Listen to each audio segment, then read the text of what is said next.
Thank you all for coming this evening for this talk, Making Public with Gargi, Bharadwaj and Sarover, Zaidi. I'm 𝐏𝐔𝐁𝐋𝐈𝐂 from the 𝐏𝐔𝐁𝐋𝐈��� Theatre Archives, and I'm just going to make a short introduction to the Theatre Archives. The 𝐏𝐔𝐁𝐋𝐈��� Theatre Archives is a privately owned collection initiated in 2016, located at the Akademi Foundation for the Arts, New Delhi. The collection centers around the theatre practice of its founder, 𝐼𝐻𝐷, expanding to the work of his theatre contemporaries who hail primarily from the post-independence era. In addition, 𝐏𝐷 Theatre Archives believes that a dialogue with contemporary practices allows for a telescopic view of how historical contexts and legacies of theatre practices have informed different contemporary theatre content and form, allowing us to trace historical chronologies, ideologies, methods, processes, as a map that is complex, networked, and hypertextual. Can theatre be considered a lens through which history can be read? Linking theatre and history is to consider artistic practice as a methodology and as a tool. The 𝐏𝐷 Theatre Archives also looks to connect families of vocabularies that are not connected by default by proposing new linkages across different creative practices to create a practice-based thesaurus of the ways in which different practices inform and converse with one another. Republic, Theatre and Architecture in Central Delhi from the 50s to the 70s is a dialogue between the 𝐏𝐷 Theatre Archives and the 𝐏𝐷 Collection of Photography. The exhibition proposes that the event is common to both theatre and architecture. It considers architecture, following on from Homayoun Gyarewala's photographs of the Republic Day parades of 1950 and 51, and of Rajpath, now Kartavya, as an orchestrated set of systems, forces, and complex socio-political and embodied relationships and experiences, perceiving the constructed environment more in a state of active becoming than passive being. Rajpath, Kartavya, in the context of the Republic Day parade, is where the idea of the Indian nation is repeated and rehearsed every year. A rehearsal, in the context of theatre, is principally the untidy process of thought and consideration with related notions of contingency, interruption, uncertainty, version, repetition, and failure that proceeds to become the so-called real thing of performance.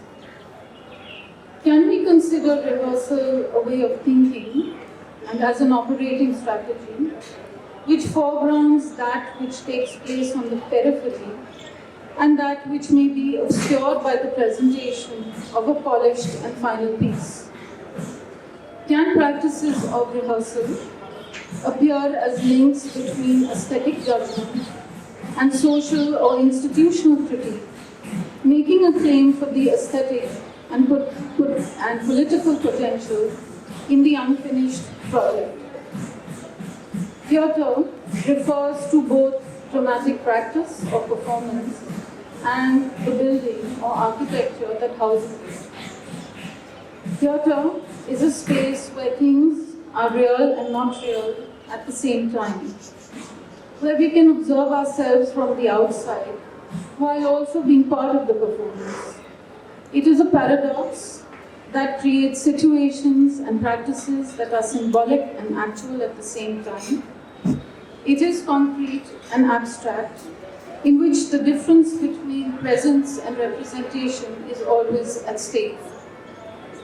What are the problems and possibilities of representing and stimulating both the real and the truth on stage, if we situate theatre not in, but as a public space, where the truth about history, justice, and personal experience are encountered.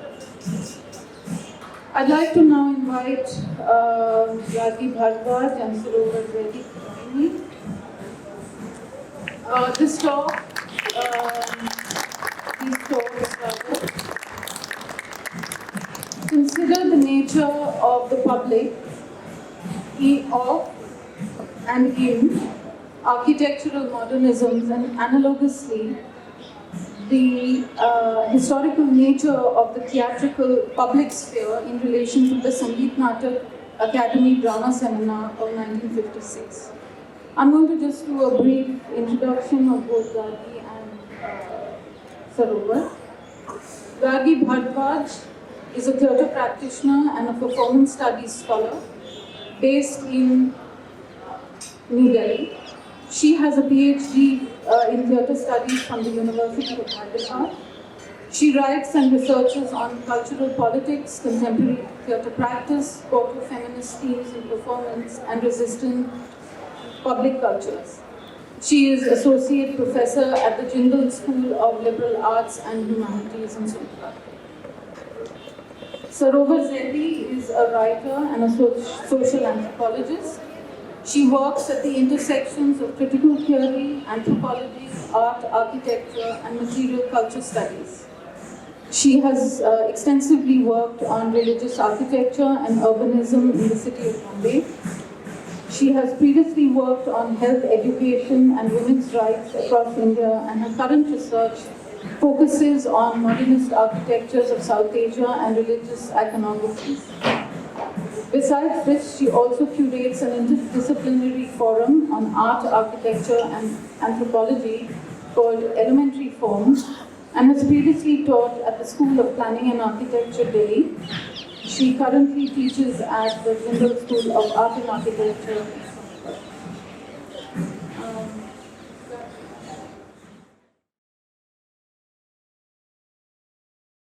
Good evening and thank you, Zulekha. I'm very glad to be here and also to be talking alongside a colleague who I haven't actually met on campus.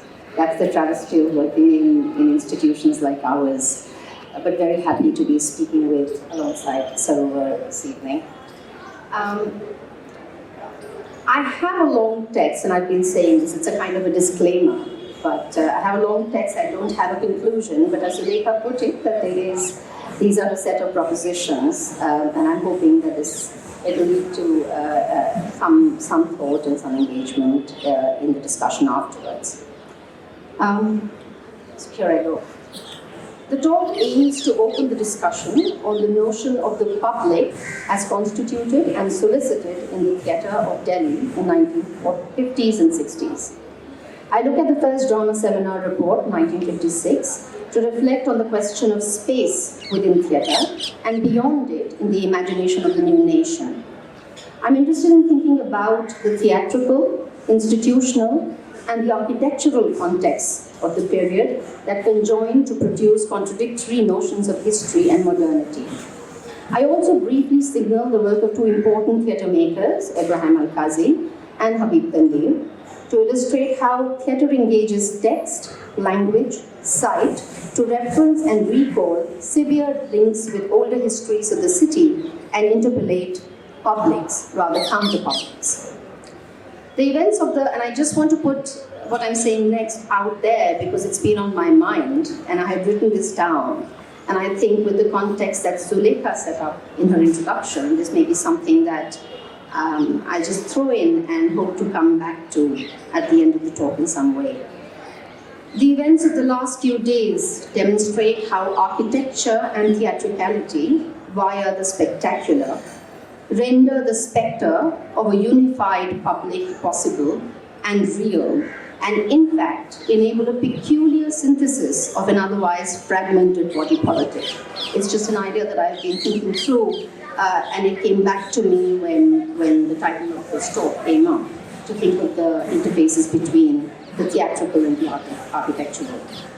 And so it makes me aware of cultural mediations through which publics normalize some identities and their representations while marginalizing others. My talk is divided in 3 parts. The first part is called Publics, Public Sphere and the Metropolis. In the theatre, the term public escapes the context specificity of the allied terms audience and spectators that reference actual physical presence of individuals or collective bodies of living auditors that participate in the theatrical encounter and exchange. The notion of a public hinges equally on an abstraction, those who exist in absentia, often to a theatre-going public with whom the communication is well beyond the stage, by anticipating and actively cultivating its aesthetics, tastes, estimating its worldview and moods, spectatorial practices, notions of space, time, and body. In this sense, the public is a potential audience to be realized rather than an actualized one always. It is both solicited and imagined, a transient, unstable formation, a broadly constituted group that might share a common vocabulary. From an actor's point of view, the overlaps between spectator, audience, and the public allow for an expanded notion of the public that elicit particular modes of communication. And here I'm thinking about those special moments of interaction in a show or at the end of a show that would manifest in an eye contact during a scene, an applause at the end during curtain call, handshakes and compliments exchanged backstage. These ideas help expand the potential of newer publics in and off the theatre. Modern public sphere came into being from the conditions of colonialism in eastern colonies of European empires in the early 19th century. In India, largely comprised of European traders and businessmen, and later their Indian counterparts, who found conditions of civic life and work restrictive, arbitrary, and unjust. The spaces of public discourse, such as the coffee house, clubs, newspaper, art criticism, and indeed the theatre, became sites of discussions where strategic alliances were forged and ploys invented to petition the colonial state to relax and revise legislation. A culture of theatre-going, and so a theatrical public sphere, one might think, developed around the same time in cities of Mumbai, Pune, Kolkata, comprising of European actors, producers, audiences, and eventually the elite educated Indian men who worked in the theatre were its patrons as well as audiences. In the expanding vernacular space created by commercial theatre in the second half of the 19th century, I'm thinking in Bombay, the Urdu, Hindi, the Gujarati theatre, that eventually came to be called the Parsi theatre, and in the publicly accessible professional theatres in Calcutta, the metropolis played a decisive role in the development of the kind of theatre that could lay claim to the status of the national. It addressed the urban public through plays based on themes from mythology, history, Middle Eastern romances, and eventually anything that was amenable to dramatic treatment in the Shakespearean style. It deployed older performance modes of satire and farce, songs as a narrative device, and professionalized theatre practice by situating it within the urban cultural economy. But the Hindi-Urdu speaking belt of North India lacked any metropolitan center, except shortly Awadh and then Banaras, until the scene shifted and materialized in Delhi in the early 20th century.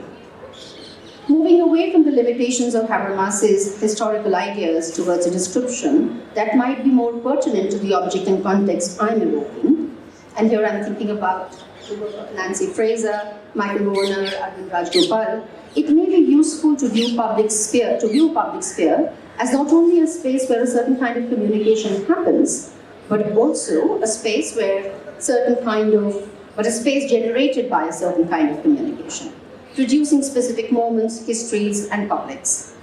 Theatre and performance solicit and constitute the public in specific ways, sometimes well beyond the individual heroism, creative inspiration, or common goodwill, to include organization of texts and media, ideologies of reading and seeing, institutions of circulation, and performance genres. We understand well that many different forms of public discourse and public performances shape the public sphere, determining standards of public taste, what the public would care to see, and who or what can access public or community attention. The second section of this talk is called Building the City / the National Stage. Delhi, the seat of imperial power, was inaugurated as the capital of British India in 1911 as New Delhi. Its new zone of grand avenues, stately buildings, and whitewashed bungalows on the southern extremities of what is today known as Old Delhi, the original Mughal city, would take 20 more years to build. The links with other cities that surrounded it, surrounding the area of New Delhi, that is, had been abruptly broken in this kind of brutal process of constructing and reconstructing the new capital. Shahjahanabad was reduced to a large dirty slum of overcrowded buildings, and apart from the visual gesture that linked the Council of Jama Masjid, nothing had been done to integrate Old Delhi with New Delhi. Consequently, for any new cultural activity in the new city to take form, it needed to create new links with the past, since the connections with its immediate cultural, social, and material realities had been deliberately severed. Stephen Legg sums up the difference between the new and the old city as, and I quote, an iconic representation of the differences between health and disease, order and disorder, boulevards and gullies, white and brown, unquote. The building of the new capital was pursued at the cost of everything else in Delhi. It is in this context of the new urban, created primarily for bureaucrats and administrators, that the city of Delhi, as a productive organism, was ushered into being. Over the next few decades, 2 decades in fact, a fledgling performance infrastructure was created by the state in alliance with practices and institutions that were physically or politically embedded in the urban. The concentrated economy of public institutions of art, the 3 academies, that is, the NSD, the public radio broadcaster All India Radio, publishing industry focused on the arts, I'm thinking about ENACT and Natran, national and international funding agencies, a central university, Delhi University, sprawling patronage of private capital, theatre groups such as Deshantar and Abhiyan. This newly constructed cultural field created a unified, even though an internally differentiated public, initiated into the textual, visual, and oral practices of modern dramatic narration. Amidst this, what is amply clear is the importance of theatre within the public urban, and that is the urban imagination of the nation. And the task of creating a national theatre was to be the state's, realized in part by the publicly funded infrastructure for it in the city. Modern theatre of the late 19th century catered to a much wider public than the newly educated middle-class male who introduced it in the cities of Kolkata, Mumbai, and Pune. Equipped with melodrama as its principal dramatic form, the professional theatre addressed the variability of a democratic public successfully. The concern with the public, exemplified by the IPTA, many of whose members would soon become stakeholders in the national cultural politics, was serious but short-lived.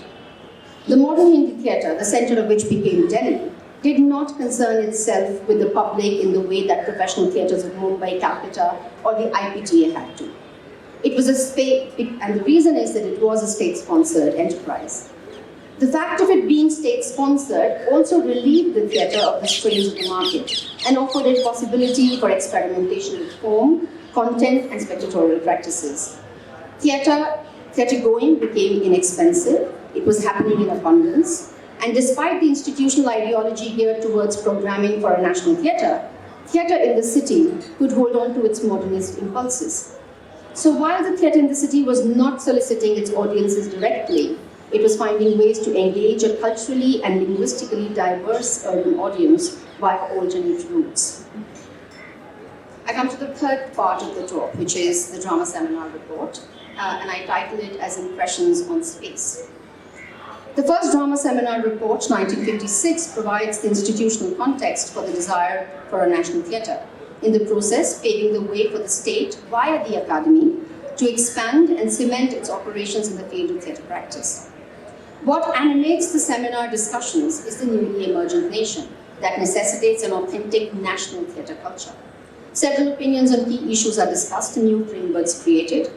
Out of these, the most significant ones are the classifications of folk and classical traditions, importance of the Natak and reconciling them with modern, notions of authenticity, modernity, and cultural infrastructure.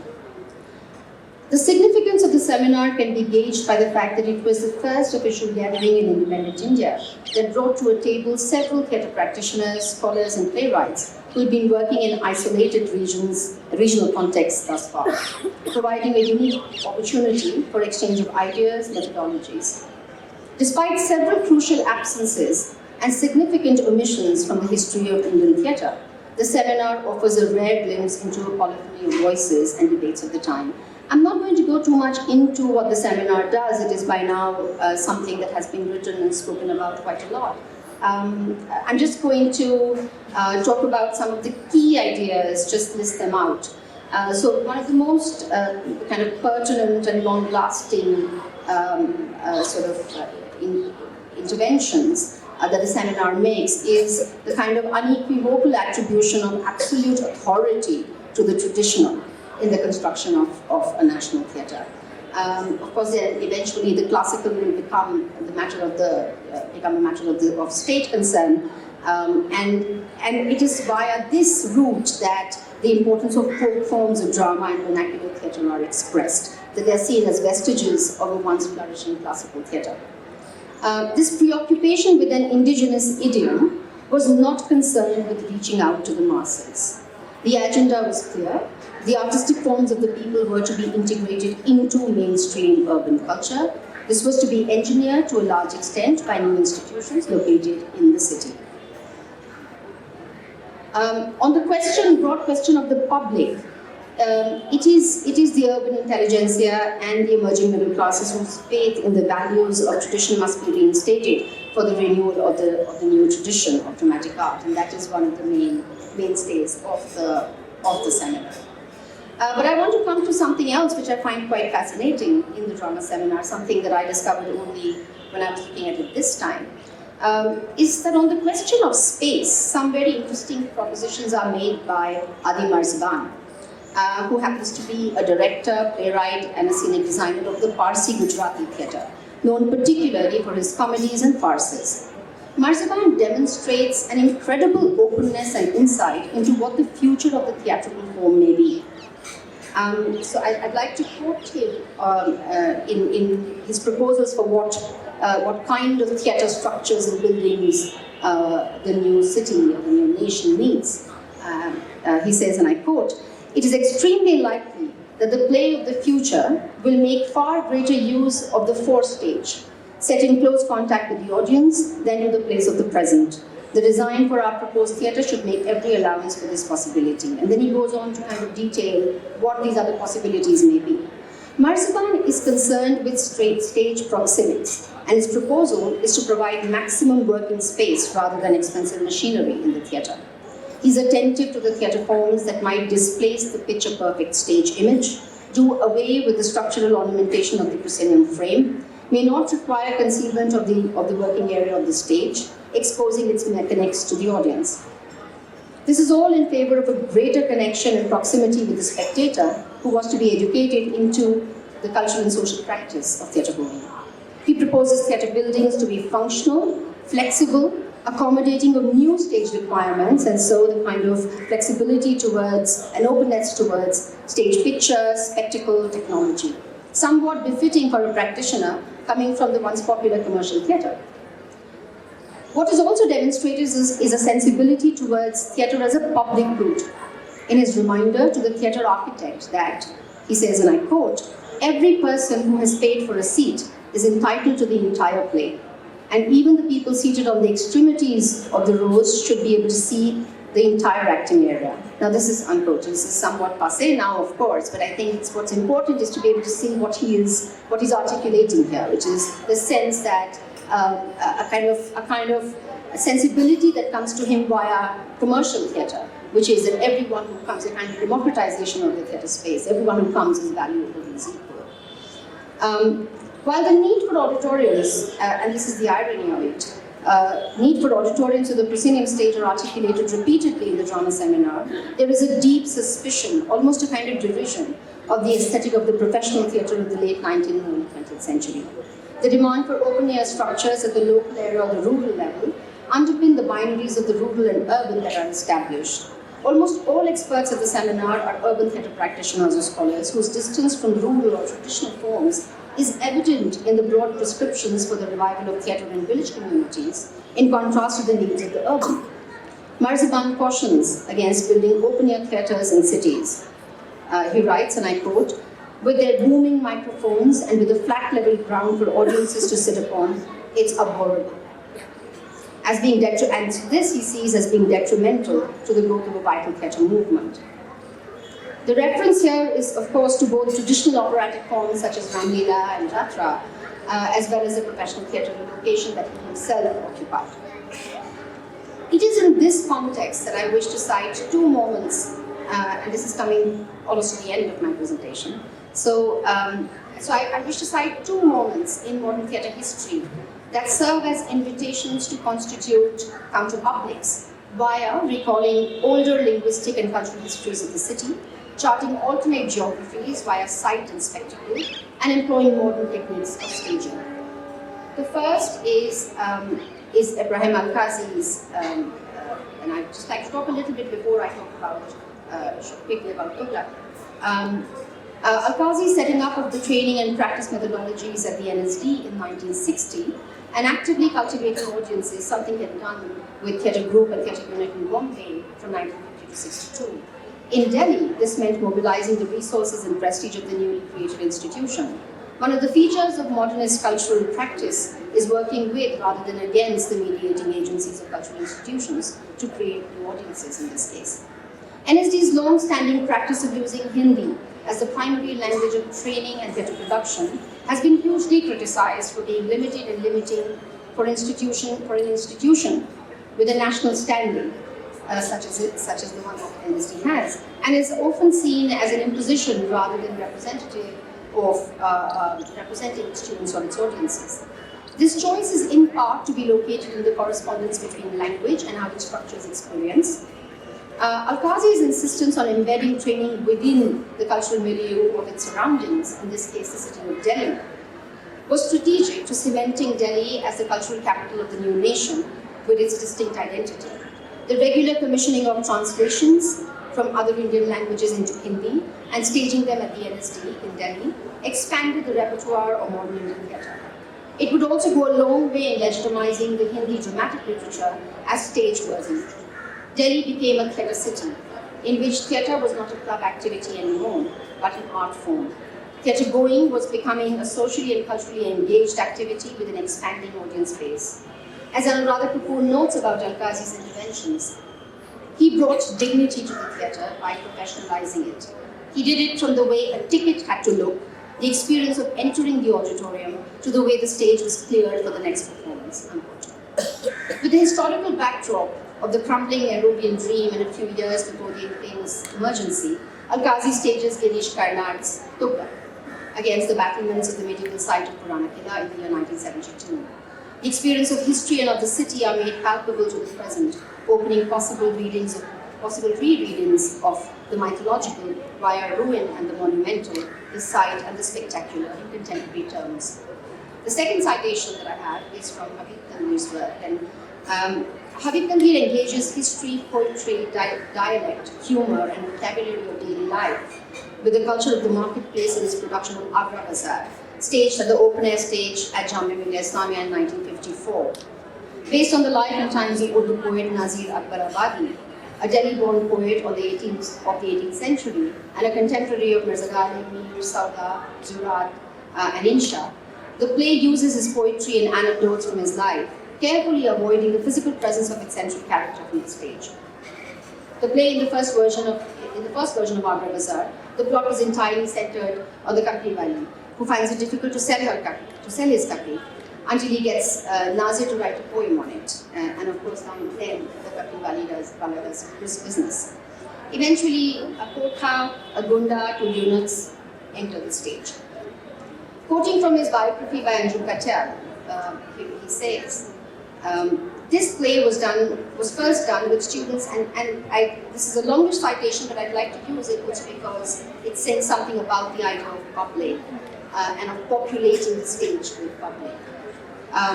This play was first done with students and teachers and the neighboring Okhla villagers who used to come and sit and watch rehearsals on the open air stage. So one day, I told them that instead of watching from there, they could go to the stage and sit and watch. Because bhalu naach ho raha hai kabhi bandar ka tamasha ho raha hai, because at times there was a performing there or there was a monkey dancing. So they did that. And that's how they became part of the play, unquote. About a later show at the Ramleela grounds in New Delhi, he remarks, I quote, there were more than 70 people who appeared on stage on the Ramleela grounds. Jamia's real panwala, the real tailor in the real role of the tailor, and the silent presence of a donkey in front of the potter's shop throughout the play, all very attractive. In addition to the realist atmosphere of the performance was provided by the quaint and patient donkey who produced a whole lot of dung on stage. Now the stage had both the colors and the smell of the traditional bazaar, unquote.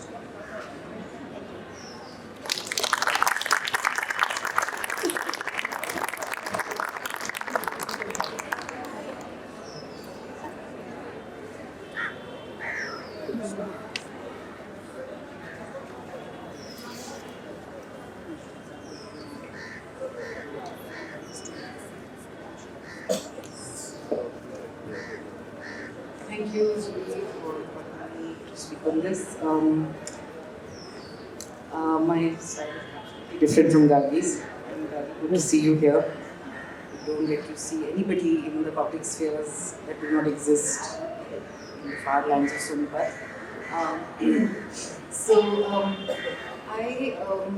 I'm not an architect and I'm not a theatre person.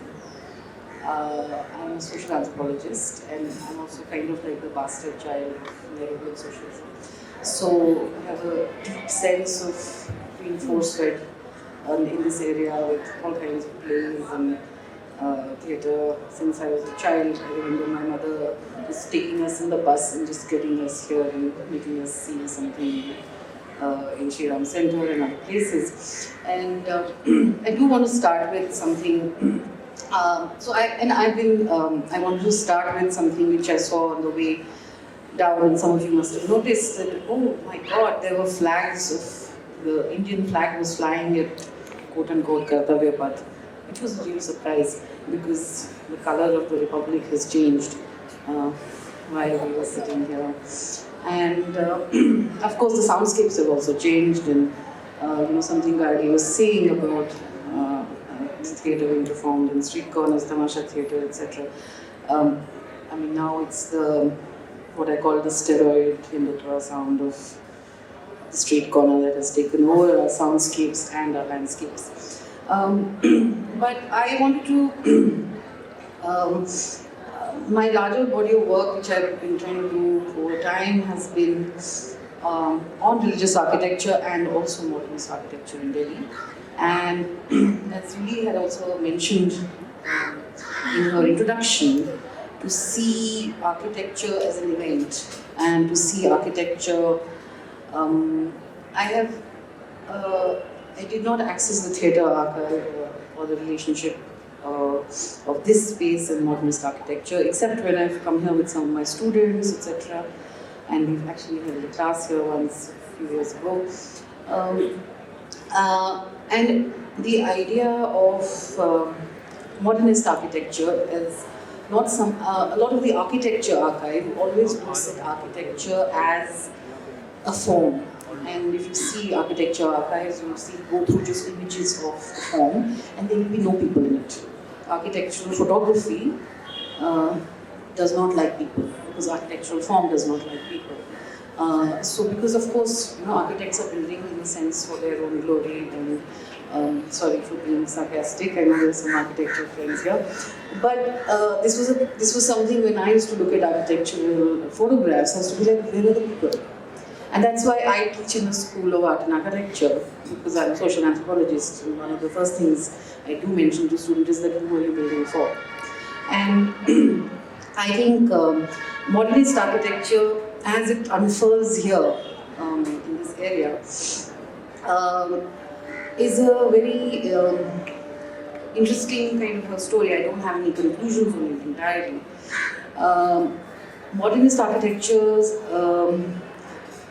had a clear project of producing a certain form of citizenship, a certain idea of the control of population, bodies, and the ideas of eventually the public. So, if you look at, and I've worked on TDF flats and I looked at the NDMC building and offices, this was the coming of the new nation state with the clerical masses. You created a new kind of a middle class, and then you had to create the heteronormative family, the hum do hamare do, the 2 BHK, which inhabits the clerk and their family, and the kitchens will be of a certain kind because, of course, the kitchens are made for the North Indian woman prototype in a sense, and they're of course suffocating. So DDA kitchens. So this is kind of, I enter this terrain of thinking about modernist architecture as something that is lived, inhabited, used, rather than as something that is obsessing over its form in itself. The culture, interestingly, Nehru, of course, is the architect of modern India, and he is obsessed with architects. So, Nehru summons, of course, Corbusier and others, and there's Chandigarh happening. And then there is Habib Rehman and Kaninde, and many others who follow in that line. Habib Rehman builds, like, I don't even know how many buildings he's built. That list was too long for me to list out. But if Ram Rehman is here, he will inform you. And he has a very specific idea which is mentioned in Mark, and there's a Lalit Kala Akademi seminar that happens, and led by 𝐌𝐀𝐊𝐈𝐍𝐆, who was to be part of India at that time, and others, where Nehru is obsessing about function. He said everything has to be functional. We cannot be romantic, we cannot make Taj Mahals, we need functionality. And of course, this is also coming from what is called in architecture the CIAM group, which was formed in the 1930s. And they also, a lot of Russian architects and other architects, even Corbusier was part of it for a very long time. He left that group because he said they don't speak French, and he got irritated with them. Not for any other reasons, and there too the obsession is with function. And interestingly, the obsession with function, and of course Delhi is exploding with theatres. There's Sapru House. Zuli opened up the archive to me, and Sapru House was just like, there were so many performances, there's so many different groups performing there. There is IFAX in 1952, Sapru House from 1943 to 40. I mean, it's actually built before independence. Then, of course, there's Constitution Club. There's, by the end of it, there's Sri Ram Center, which is our homage to brutalism, which is interestingly completed in 1975, and then the emergency comes. So there's something about form. And while Trivedi, this place is built in the 1950s, and Stein is doing this.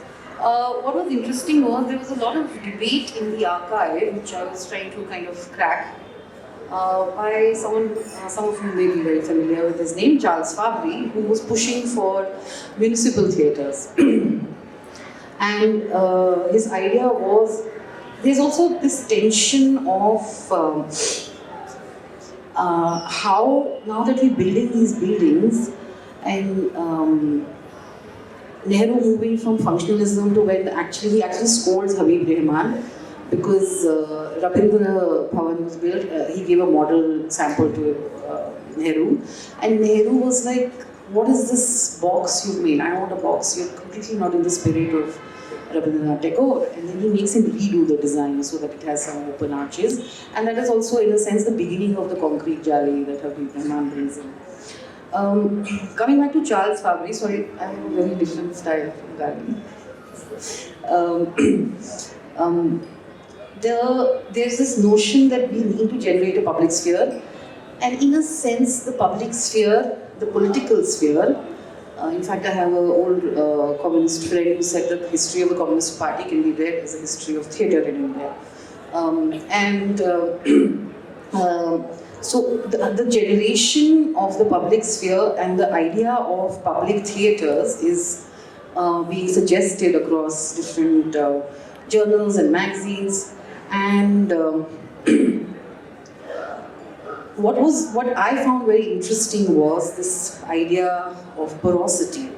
So you're building modernist concrete buildings, and it is not, the porosity is about the fact that people are performing plays from Gold Market to NDMC halls.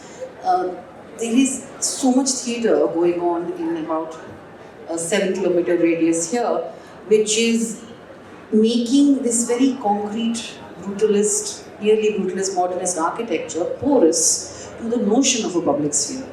I also read this porosity as something which appears in, something like Ibrahim Al-Qazi translating Brecht into Hindi, or the availability of Hindi scripts of different kinds of writers from across the world and performers. So that is also, in a sense, the porosity, which is kind of in a dual meter.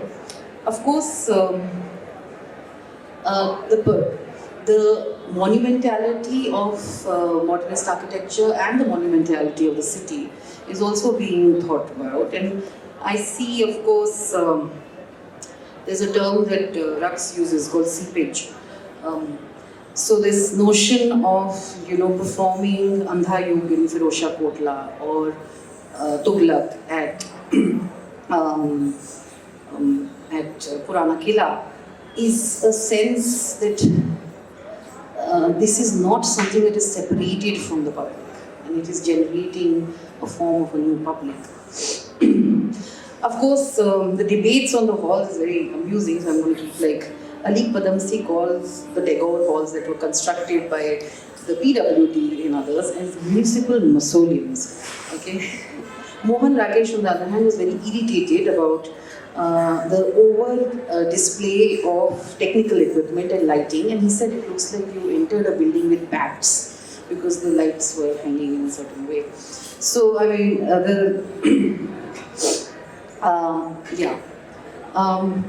my pages are now mixed up. The interesting thing that I felt was and this was a very small book, it was kind of shambles. It was a book about world theatres and how theatres are constructed, and there was an interesting tension that book brought out to how does form and function come together in the creation of theatre.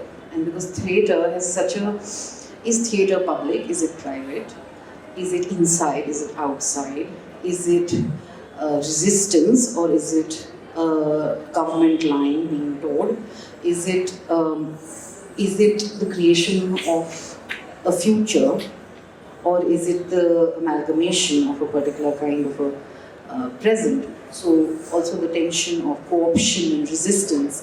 So who is performing where, what is being allowed, how, in a sense, there was a way that theatre permeated the public sphere in Delhi.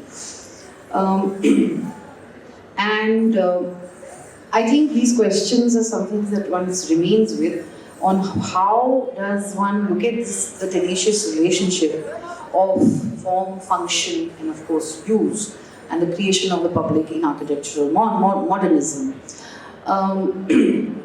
I wanted to end with some ideas that I had on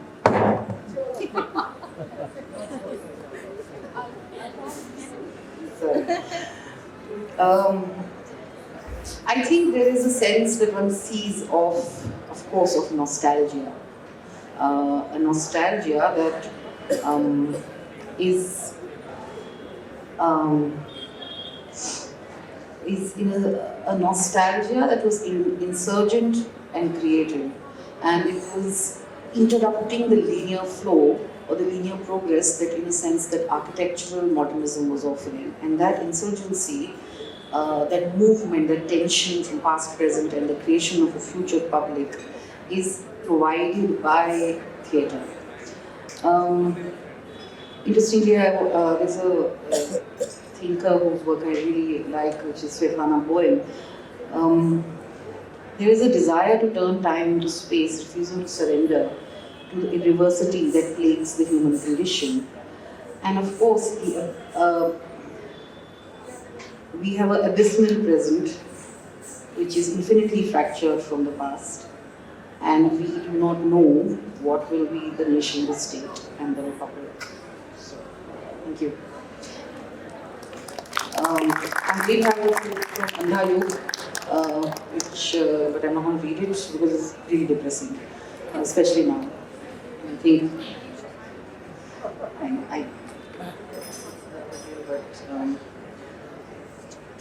अधिकारों का अंधापन जीत गया, जो कुछ सुंदर था, शुभ था, कोमलतम था, वो हार गया, द्वापर युग अब बीत गया. Thank you.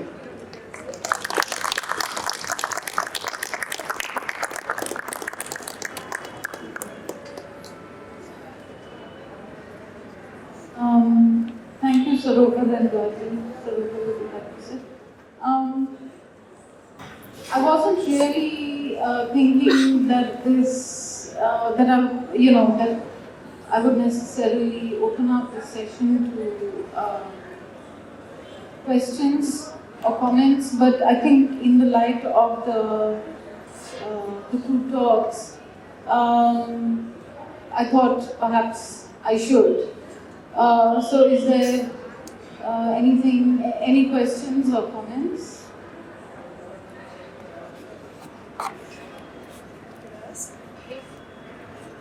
Okay, I know nothing about theatre or anything, I'm a historian, but of course what you say about space, architecture, theatre and event, we are talking here about post-colonial times, but the spectacular, as we know, is something which is done for imperialisms. So it's in the colonial times, you have that, you create a space for it, and I guess even for earlier kingdoms, they would do it. But when you talk about, especially you, when you talked about post-colonial architecture, and I was just thinking about an exhibition which was held in MoMA recently, after independence, the whole notion of cosmopolitanism which was created, and that was what the public was. And can you reflect upon this with the theatre as well? Was there anything of the kind there? That's my question. Sorry, you want to just quickly tell? Just this notion of cosmopolitanism, because you talked in terms of, when you do Tughlaq,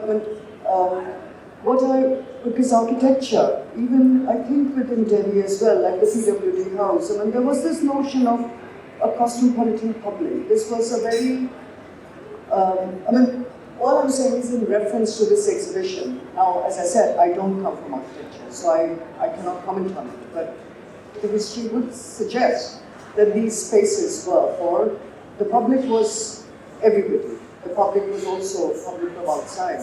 So was there something like that happening in theatre, where the event was kind of created to create a cosmopolitan public, rather than what we have today, which is exactly the opposite? I think very much so, in the sense that Delhi, and the Delhi of the 50s and 60s, at the time when New Delhi is being constructed, and as a historian you know this, Delhi is a kind of conglomerate of outsiders and migrants. There's a village of people who've come from Pakistan right after the partition, and then there's all the kind of people who are coming from earlier capitals of the British Empire, which is coming from Madras, coming from Calcutta, some even perhaps from Bombay. So it's a very cosmopolitan space, in the sense of being very, very mixed. Also, as in the sense of also no one really quite belonging to Delhi but finding their bearings there. So the theatre, in a sense, what I'm trying to get at is that despite the kind of programming that state institutions do, particularly the Sangeet Akademi, etc., and things that they start to organize, and this starts to happen much more 70s onwards, where the efforts are concerted towards a particular kind of discourse in theatre. Despite all of that being concentrated in the city, there is this kind of counter movement. And that a large part of that, interestingly, is also coming from another state institution. I think that it is the NSD at that time. It is the kind of high-flying modernism of Al-Qazi that allows for those spaces to come into being. Can you see that in props? Can you see that in kind of the stage in itself? Can you see that in the architecture of the stage, in various ways? Yeah. So some of the things that you're talking about, when I was looking through the archives for, and the exhibition came out of that. Actually, when you look through brochures of plays, you see how there's an autobiography of the group that people do. When you look at the range of plays that is happening, when you look at the range of buildings that it's happening in, because it's all over the place.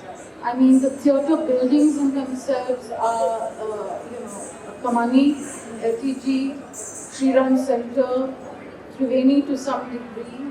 But theatre is actually happening a lot in Sapru House, it's happening at Constitutional Club, it's happening at IFAX, it's happening at a place called Defence Pavilion, which is apparently where Pragati Maidan used to be, but I've not been able to get anything. So it's not just happening, theatre is not just happening in theatre buildings. Theatre is happening across a range of buildings, and not, some of them are, pre-independent. So I think it's in the plays, in the venues, in who the groups are, how they articulate who they are, is that you begin to understand actually all of this quite in a very interesting manner, and actually how the reason I asked Gargi to speak, because while all this is happening, while theatre is happening, there is also the Sangeet Natak seminar. There is also an architecture seminar that happens in 59, and so it's interesting to kind of think around from material and to look back at these events. Yeah. Sorry. Now, just to throw a little something else in the mix that Zulika just mentioned, there is the kind of theatre, and it's perhaps a reference that I should have made, the theatre that Sheila Bhatia is doing in IFAX, and then perhaps later in Sapru House as well, which are these Punjabi operas, and the kind of public that is constituting. Very fashionable, some of the most iconic actresses, Punjabi actresses of the time. It is actually interpolating a very special public, which is largely the migrants from Pakistan, but also elite and educated. So it's a very, it becomes a very interesting and a kind of commanding space. Also very interesting mention that they want to focus on building theatre spaces rather than cinema halls. So cinema is seen as something that is not in the control, which is being created in Bombay mostly, and the idea for Delhi as a new space after independence is to focus on theatre. And that is why there's this whole thing of making these decor halls or these municipal halls. And I think they're not just targeting particular elite audience, because ticketing is very cheap, or every place, or the number of groups that one can draft onto Sapru House, even if you trace the history of the LTG group, it's immense, the number of plays that we can find. And like every Sunday a new play. I was like baffled how much energy they have.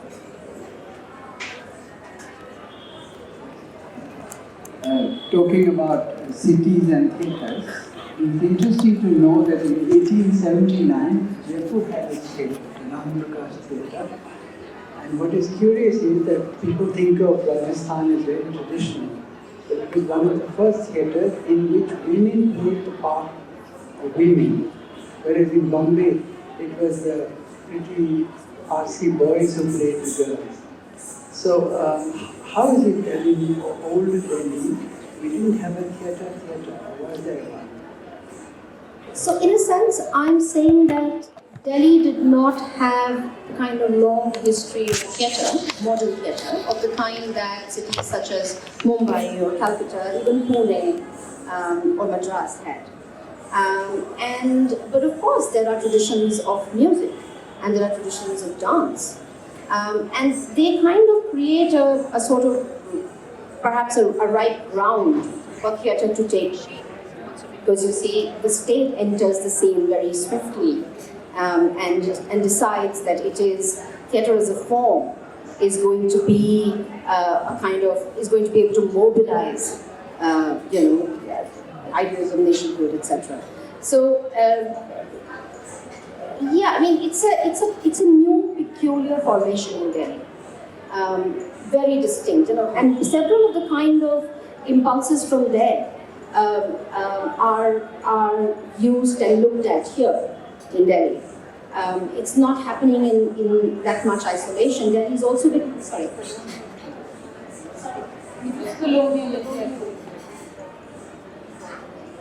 Yeah.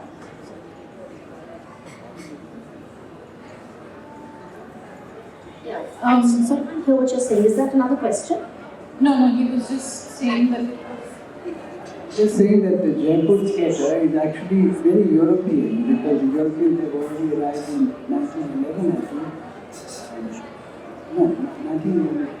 So in 1803, by 1879, we become a European theatre. That's the reason why we didn't happen to.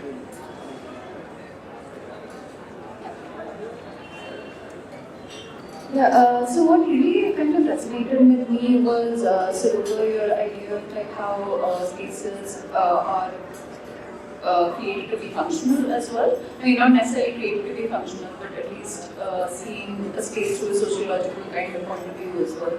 So I just want to kind of reflect on public spaces of protest as well, and particularly their diminishing presence in somewhere like Delhi, which is the state capital.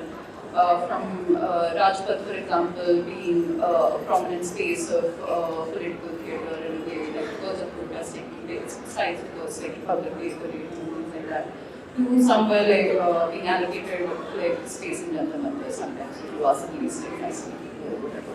So like what are these kind of like diminishing spaces of protest, and just a kind of reflection on perhaps the theatre today. I think one of the, since we talk about theatre, one of the spaces of protest was Sarover. All our life is come here for the 1st of January, performances that happen. I think, of course, you're right, the spaces of protest have shrunk. In fact, 4 years ago, because the protests were on Shahin, a lot of us have collected at India Gate, at what is now called Bharadwaj in front. And I don't think we can imagine doing that today. I have worked protests, and one of the things that I did look at is how both 𝐏𝐔𝐁𝐋𝐈𝐂 and the Singhu protests were on highways. It's a very, it's a very brutal thing to happen in a city. There's no highways, and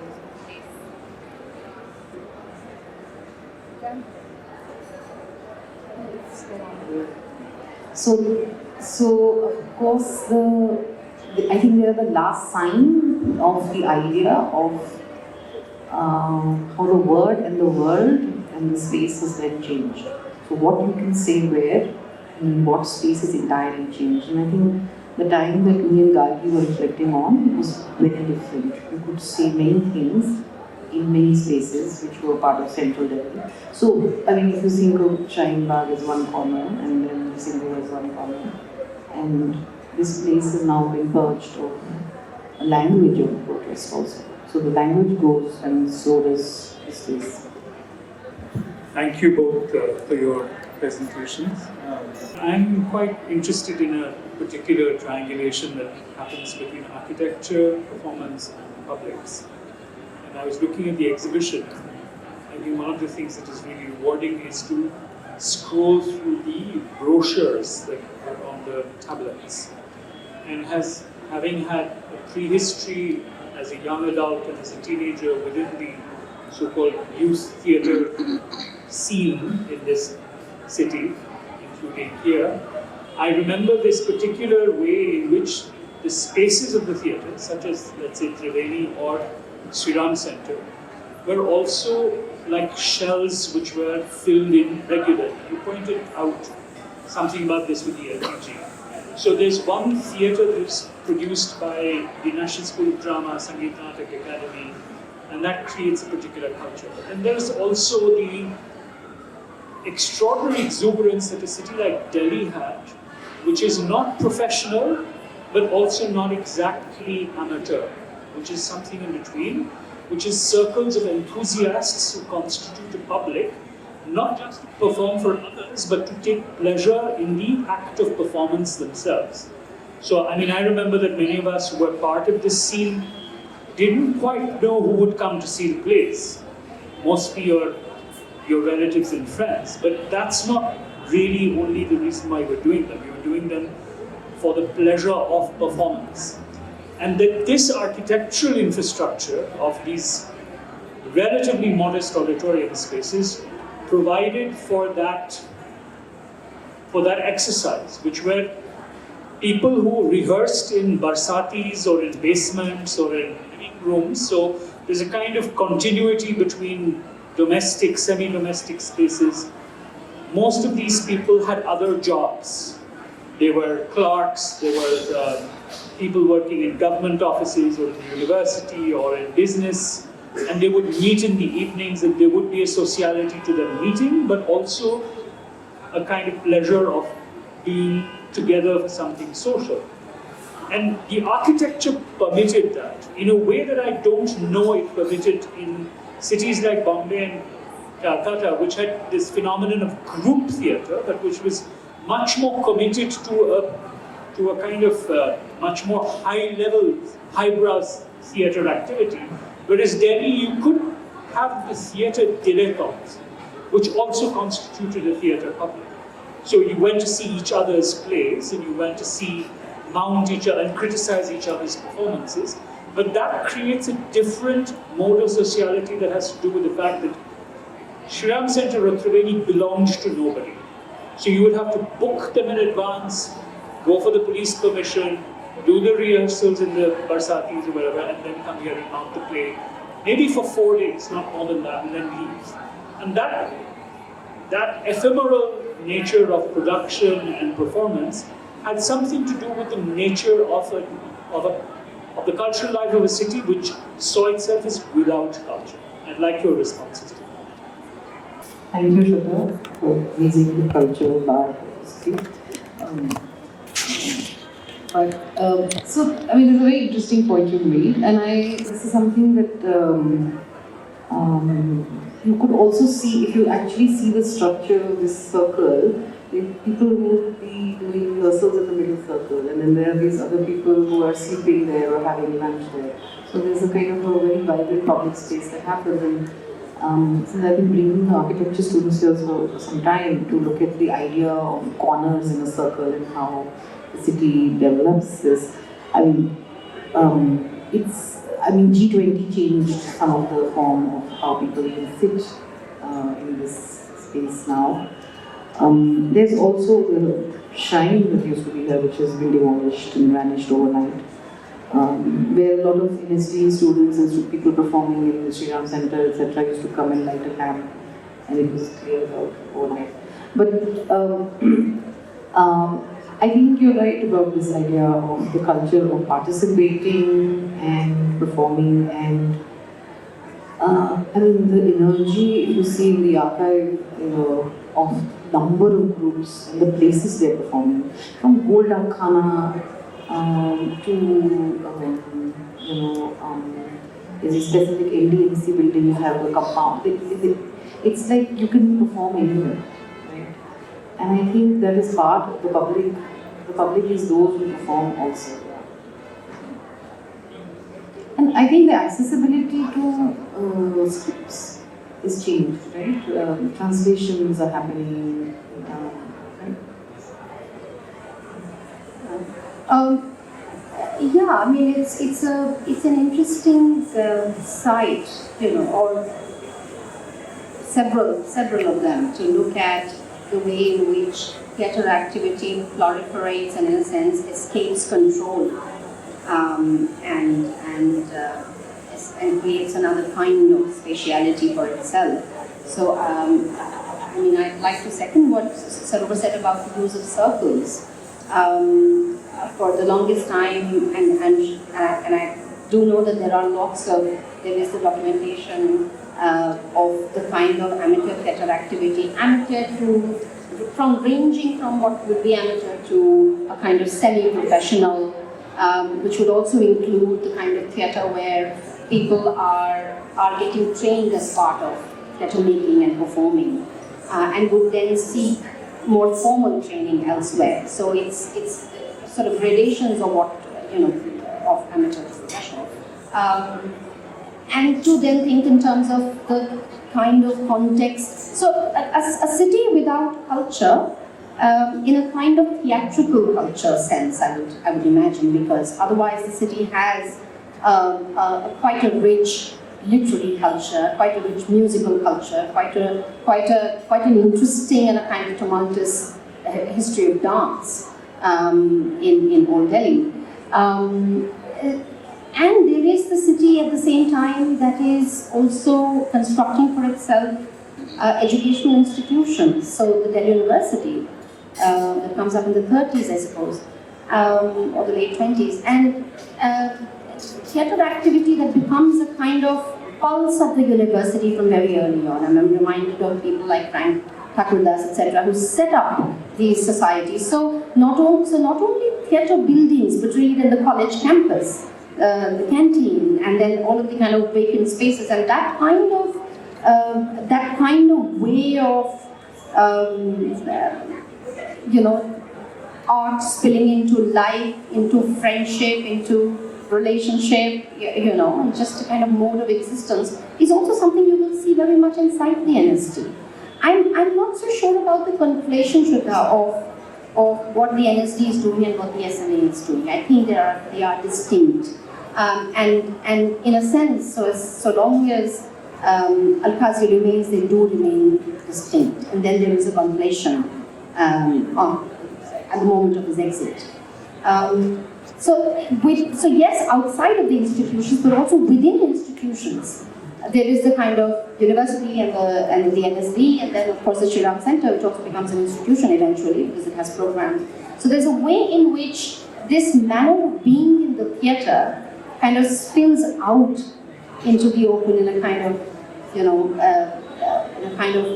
there's a kind of romance to it, to that way of engaging with theatre. Clearly it's very much part of the kind of history of the city if one didn't look at it from a kind of strict institutional, official institutional perspective. Yeah. I don't know if I responded to. I think spatially this offers a lot to create that project, right? Like the circles, and the fact that like right now there are more than 300 surveillance cameras in Central Vista, right? Now, are you creating, what are you creating? Are you creating a nation state of anxiety? And I think there was something very interesting Zuli said when I was looking at the archive, and she was like, everybody was doing different kinds of things. There was this, it wasn't like there was, you didn't know if it was political or apolitical, inside it was creating culture or in culture. I mean, Yatra starts off with its English plays, and so much is happening. There's a kind of a huge quantum of people who are doing that experiment, and theatre and the structures here are providing it. Though I still feel that there's something to Shriram Center being completed in 1975 and then the emergency comes. Like the peak of brutalism starts. Anyone else? All right. Well, thank you so much for coming, and please do take a look at the exhibition and do encourage others to come and see it. It's on till the 4th. Okay. Thank you.